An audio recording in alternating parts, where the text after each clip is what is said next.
Rather than worrying about Bob, his stepmother started treating him as a good-for-nothing. "You were supposed to help me, but you ended up in the hospital yourself. That's just laughable. In this condition, the treatment will be expensive, and you won't be able to send money to me." I was astonished at these unbelievable words from his stepmother and found myself glaring at her. "Bob was driving to take care of you." She looked at me with a smug face and a cold gaze. "But Bob was driving drunk, right? He brought this upon himself." Uncle Bob said to check inside the closet. I was confused by this sudden remark. "Don't worry. Uncle Bob told me to look inside the closet. I'm Michelle, a 30-year-old housewife. I met Bob through a friend's introduction and we've been married for 5 years. I'm unable to have children, but Bob loves me dearly and our days are fulfilling. Bob is very kind and listens to my stories for hours. When we started dating, I was struggling at work and often complained about it, but Bob was always there to listen. Not only did he listen, but he also gave me advice and even joined me for stress-relieving runs. He was the first person who ever paid such attention to me, so I proposed to him. I thought he was the one for me, and my friends said the same. Bob was surprised by my proposal but happily accepted it. I learned at our wedding that Bob was planning to propose to me. He had been discussing how to do it with his friend many times. "Michelle beat me to it," he said, according to his friend.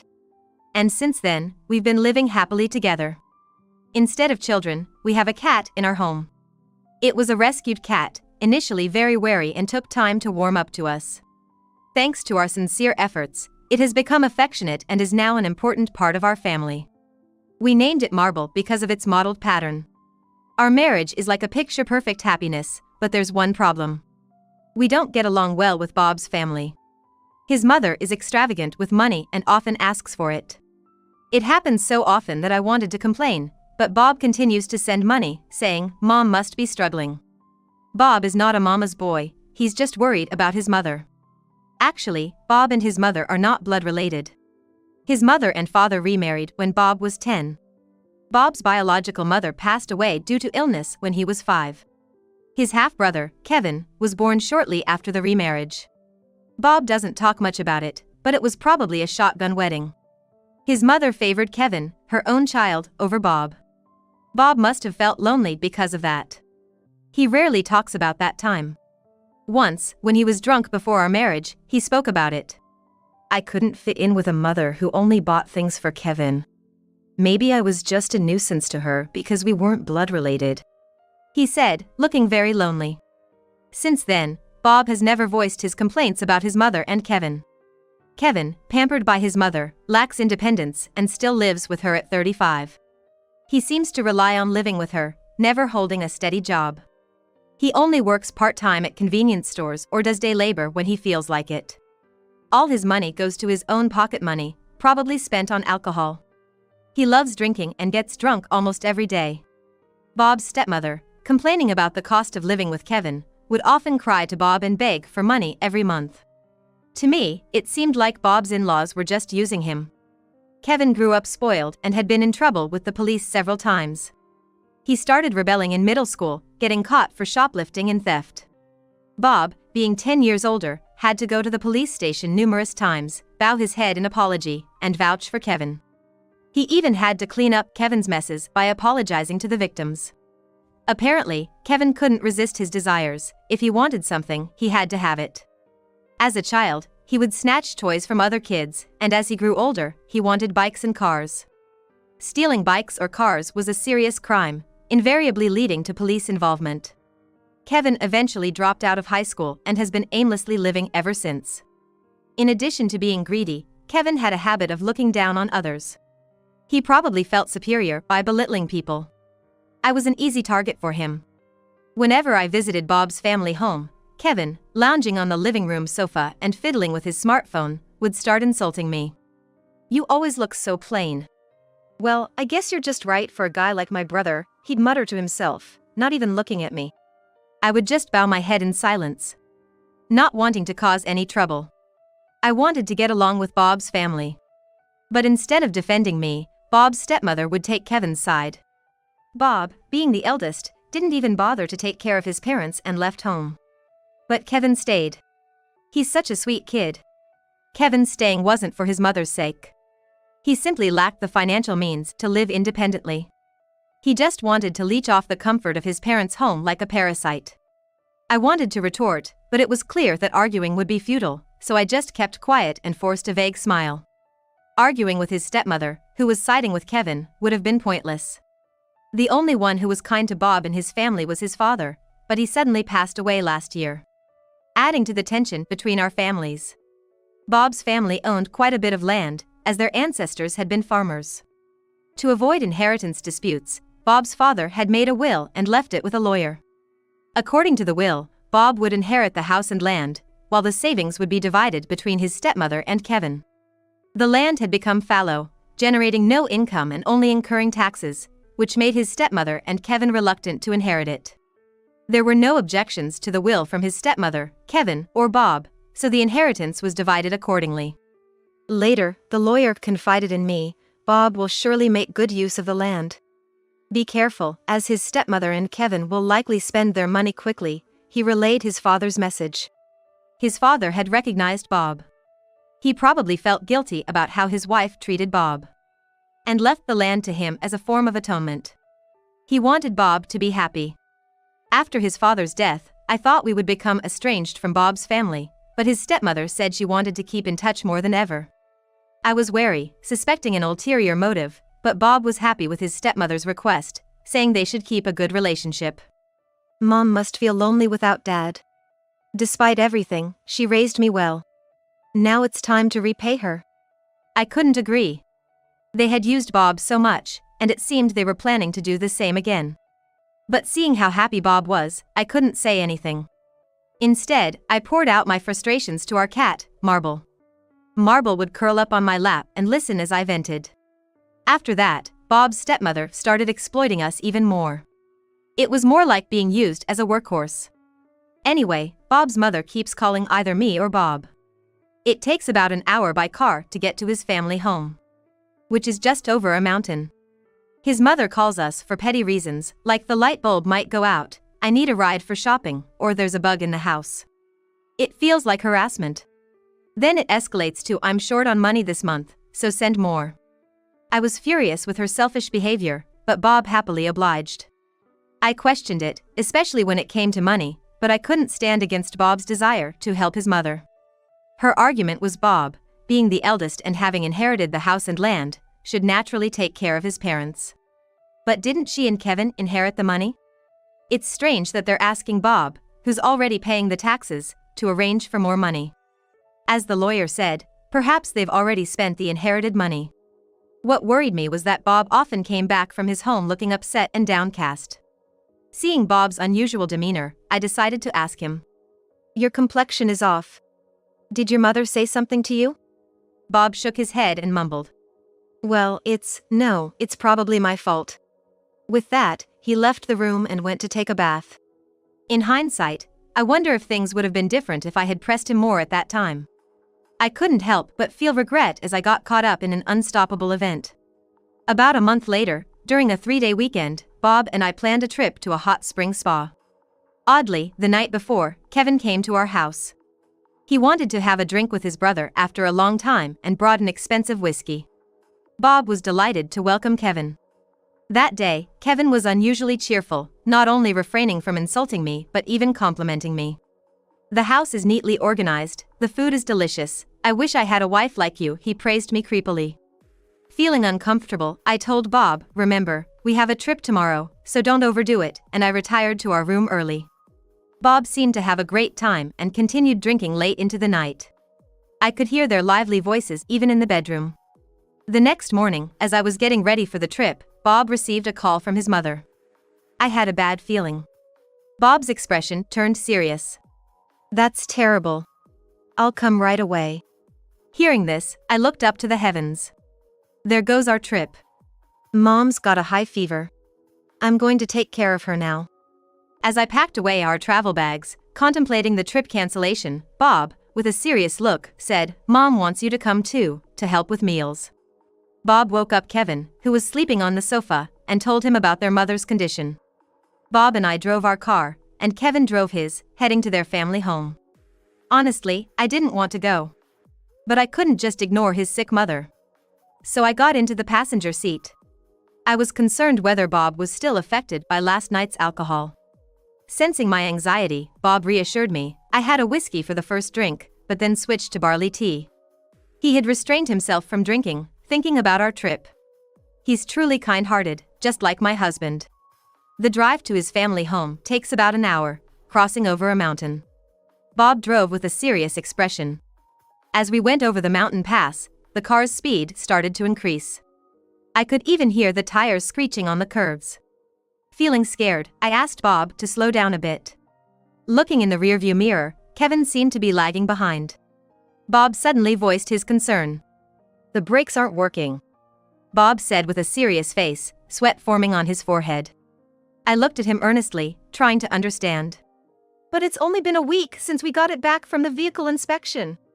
We had sent the car for an early inspection before the trip, thinking it was better to be safe than sorry.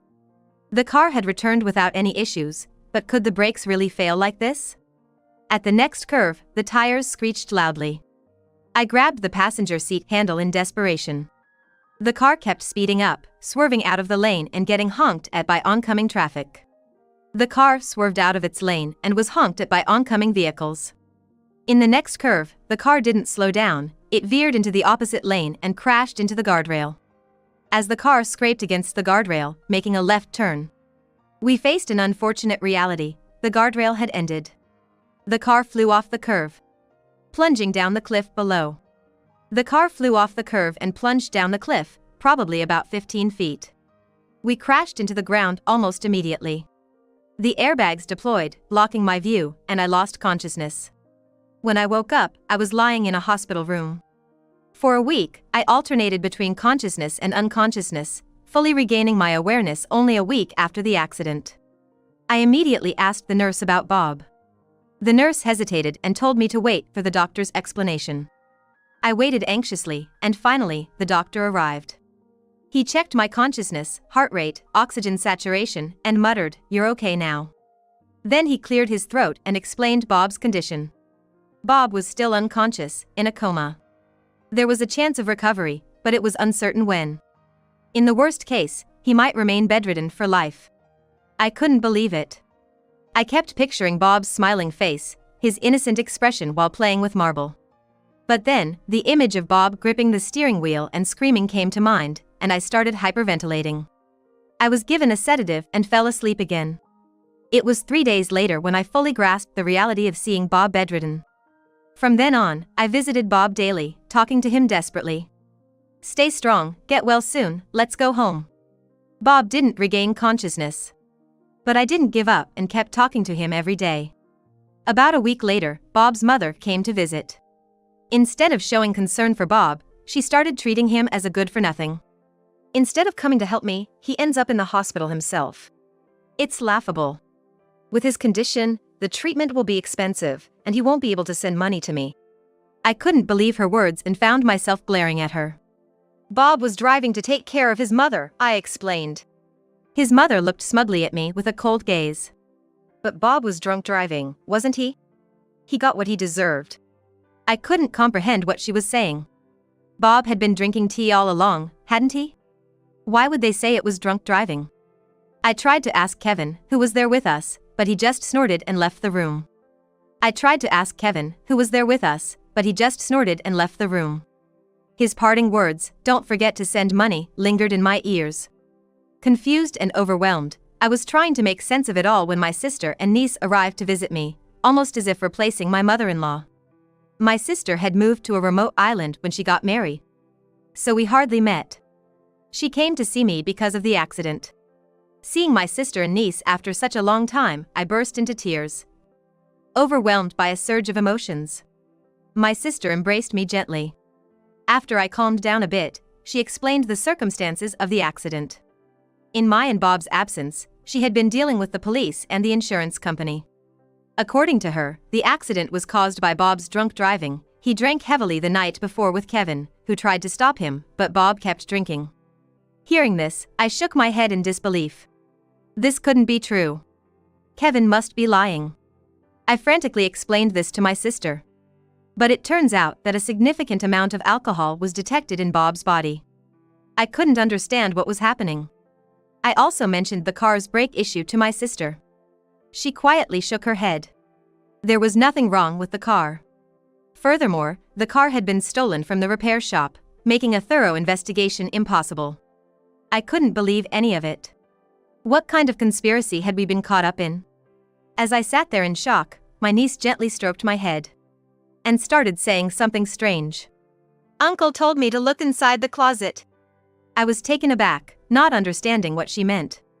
"Don't worry. Uncle told me to check the closet." My niece has an unusual ability. She often knows where lost items are, saying they speak to her. She had met our cat Marble only once, but talked to him like a friend. My niece used to talk to the sky, saying she was conversing with my deceased mother, who, she said, always watches over me and my sister. It was this niece who told me, "Uncle Bob wants you to check the closet at home." Feeling there was no option left untried, I focused on recovering to get discharged from the hospital as soon as possible. I asked my sister to bring my computer from home and made a few other requests. She happily agreed, energetically rotating her arms, saying, "I'm ready for action." I was determined to uncover the truth and get back at my mother-in-law and the elusive Kevin. I desperately asked the doctor for discharge, but it was not granted. However, I was able to get permission for a temporary leave. Although I couldn't get discharged from the hospital, I was granted permission for a temporary leave. Accompanied by my sister, I hurried home. I had no doubt about my niece's mysterious ability. Bob must be trying to communicate something. Now, my only hope was in my niece's extraordinary gift. Our goal was the closet. Upon arriving home, it was sad not having Bob there, but there was no time to dwell on that. As soon as we entered the house, my niece, muttering to herself, stood in front of the closet in our bedroom on the second floor.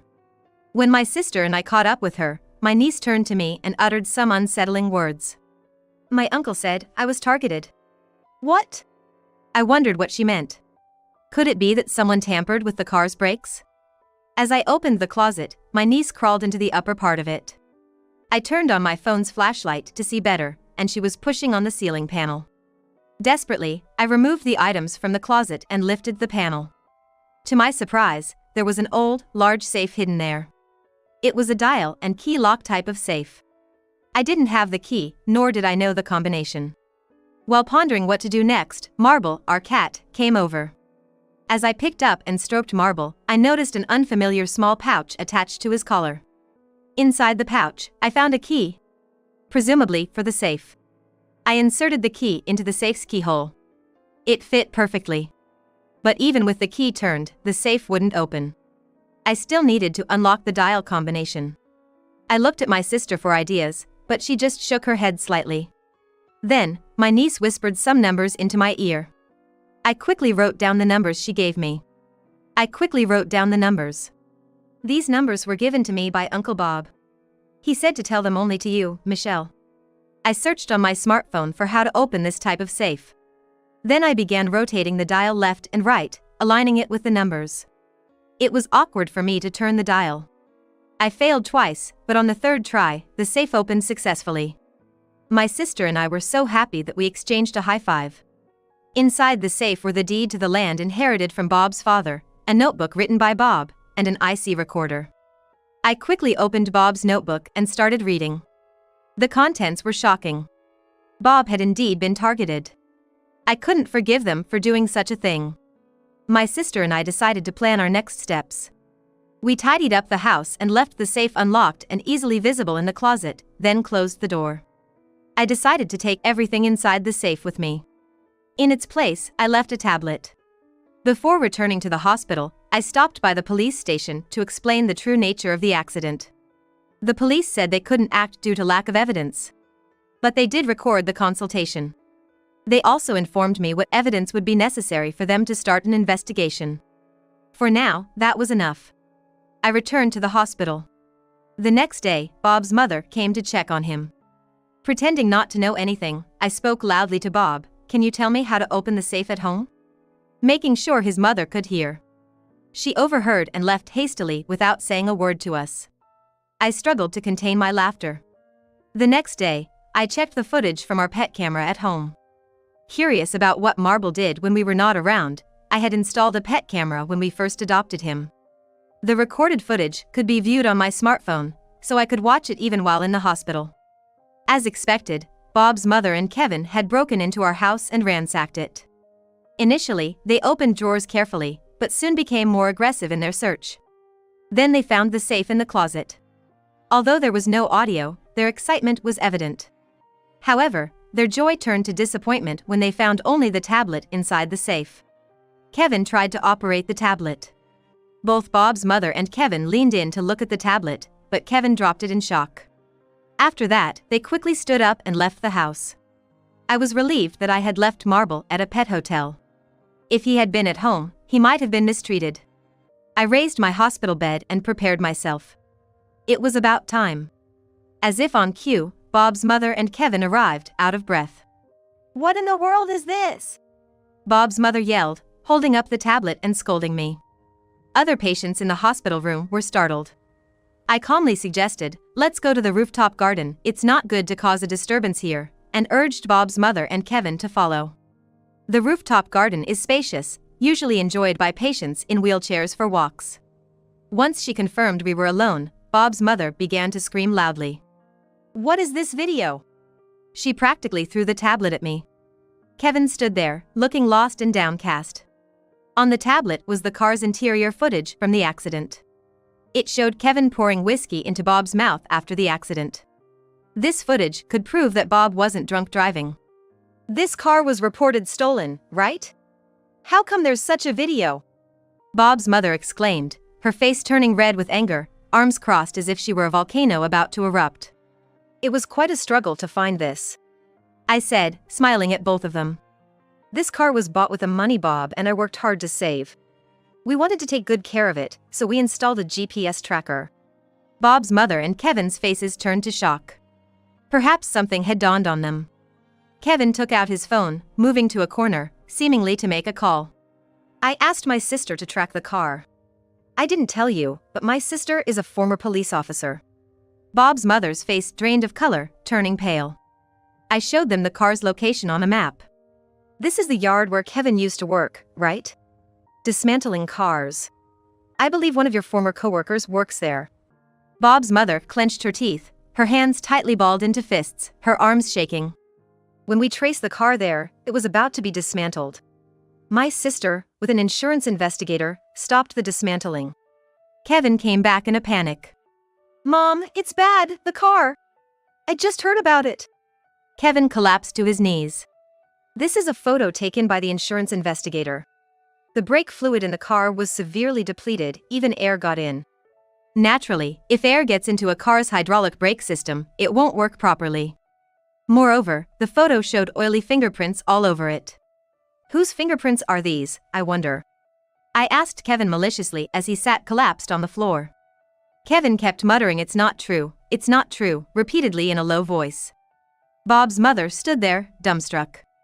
Kevin had come down to the scene of the accident, but instead of helping us, he made Bob drink whiskey and fled. A passing car reported the accident to the police. As I confronted Kevin, he just clutched his head, sitting on the floor, shaking, and started muttering, "Mom. It's all Mom's doing." "Why did you do this?" I confronted my mother-in-law, but she remained silent. "Can't say anything? Well, I'll explain then." I opened Bob's notebook. It detailed every misdeed of my mother-in-law and Kevin. They had long since depleted my father-in-law's savings. My mother-in-law splurged on designer brands, spas, and fancy lunches. Kevin spent on luxury cars and nights out. They had spent it all within a year of my father-in-law's death. No wonder they kept asking us for money. The notebook also mentioned how they pressured Bob to hand over his land. They learned that Bob's inherited land, previously neglected, was now in a city redevelopment area. Smelling money, they started pressuring Bob to hand over the land. My mother-in-law tried everything, coaxing, flattering, threatening. No wonder Bob looked so down whenever he returned from his parents' house. If only I had listened to him back then, he wouldn't be bedridden now. Overwhelmed with regret, tears blurred my vision. Bob probably wanted them to get back on their feet. "I'll give up the land rights, but if you waste it all, you'll struggle." So please get a job, Bob had pleaded with them. Hearing this, my mother-in-law crossed her arms and sighed. That notebook is just Bob's whining. It's not evidence. I took out my voice recorder. This is the recording of Bob's visit to your place. I glared at my mother-in-law and Kevin and pressed play. Bob, I'd like some tea. The tea leaves are in the kitchen. Got it, the kitchen. I'll make some tea. The sound of a chair moving could be heard. Bob was heading to the kitchen. Listen, Kevin. Go to Bob's house and tamper with his car. My mother-in-law's malicious voice played back. She muttered damn it under her breath. I continued playing the recording. Are we really doing this? Kevin sounded hesitant. It must have all been my mother-in-law's plan. We have to. If both are gone, it's not just the land rights. We'll get the insurance money too. No matter how many times I heard it, I felt sick. Such malice, could it really be done by humans? My mother-in-law and Kevin slumped down, defeated. I'm sorry, please forgive me, we really needed the money. My mother-in-law cried loudly. I felt a bit sorry for her and bent down to offer a handkerchief. That's when she grabbed my bag containing the voice recorder and tablet with evidence and ran off. Kevin, come on! Startled, Kevin charged at me. I lost my balance and fell. Kevin sneered, serves you right, as he ran away. I slowly got up. How twisted can they be? Running away won't change anything. I took out my smartphone and pressed the call button. Sis, they're heading your way. Rubbing my back, I started walking. I knew where my mother-in-law and Kevin were going. When I entered the hospital room, they were surrounded by the police. I knew this would happen. My mother-in-law and Kevin were hanging their heads. Both had handkerchiefs covering their handcuffed hands. They must have been arrested. My sister was talking to a tough-looking detective. She glanced at me, gave a thumbs up, and winked. The detective looked at me and saluted. Feeling a bit embarrassed, I smiled back. After visiting me, my sister had consulted with her former colleague, the detective. The police couldn't act without evidence. However, if life insurance was involved, the insurance company's investigator would get involved. My sister, advised by the detective, sought the help of the insurance investigator. They used GPS to track down the car to a yard where it was parked. Upon checking the car's interior footage, they saw Kevin acting suspiciously. The insurance company seized the car, and further investigation at a designated workshop revealed the brake tampering. We thought this was sufficient evidence, but just to be safe, my sister left a record of the police consultation. At that time, we kept the discovery of the car from the police. I couldn't be satisfied with just having the police arrest them. I wanted to be the one to bring them to justice. That's how my mother-in-law and Kevin were arrested in this hospital room. As they were led out of the room by the police, I coughed loudly to get their attention. My mother-in-law and Kevin turned to look at me. Don't mess with me. You sacrificed Bob for your greed. Do you realize how much he trusted you? He always hoped you would recover. From my bag, I threw a sobriety flyer from an NPO and a home renovation flyer at them. Kevin, Bob always said you should quit drinking because it's bad for your health. I pointed at Kevin. And you, Bob was thinking of living with you someday. He was planning renovations for that, but you tried to turn his life into money. Don't mess with me. I loudly condemned them. And they cowered under my intensity.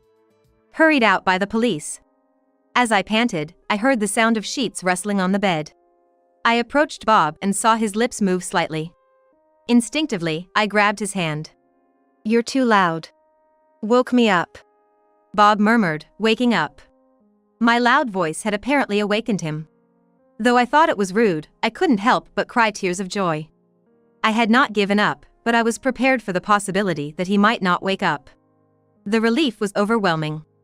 Bob looked at me with kind eyes. Looks like I worried you. Around us, nurses were bustling, checking his pulse, calling doctors. It was quite a scene. I couldn't help but wish they would be a bit quieter. The doctor checked Bob's consciousness by shining a light in his eyes and smiled with relief. He's going to be all right, the doctor said, patting my shoulder before leaving with the nurses. Giving us some privacy. Finally, Bob and I could spend some peaceful, worry-free time together. Since their arrest, my mother-in-law and Kevin were being interrogated intensely at the police station. My sister said their conviction was certain, and they were likely to receive substantial sentences. She predicted that my mother-in-law wouldn't leave prison alive. But why did they need money so desperately? The police investigation revealed that they had also borrowed money at illegal interest rates. Moreover, it turned out they had borrowed from several disreputable sources and were subjected to aggressive collection tactics. Even if they got out of prison, they would be targets for loan sharks. Even if they serve their sentences, they are only facing a hellish situation afterward. It was the niece who revealed their plan to kill Bob. They intended to kill Bob and then me. Without her, Bob might not have survived, and their horrific plan might have succeeded. I am forever grateful to her. Bob's recovery was remarkable. He started walking the next day, and within a week, he was ready to be discharged. Before leaving, I took him to the rooftop garden and told him everything that had happened. Bob listened to my story, showing a range of emotions: surprise, sadness, admiration. I reminisced and ended up crying as I told him everything. Bob gently hugged me and stroked my head, comforting me in his embrace. Thank you so much, really. And love you. Wrapped in Bob's arms, feeling blissful, I couldn't say anything and just continued to shed warm tears. Some time after being discharged from the hospital, Bob returned to work and had fully regained his normal life. There was no longer any sign of sadness on Bob's face, and we always spent our time smiling. And today, my sister and her family are coming over after a long time. While preparing a feast and waiting, they arrived. As I greeted them at the door, my niece beckoned me over. Curious, I leaned down, and she whispered in my ear. Hearing her words, my face turned bright red. My sister, noticing my expression, smirked as she walked into the living room. She said, "The stork is coming." Indeed she did. Could that mean what I think it does? For now, maybe I'll keep it a secret from Bob.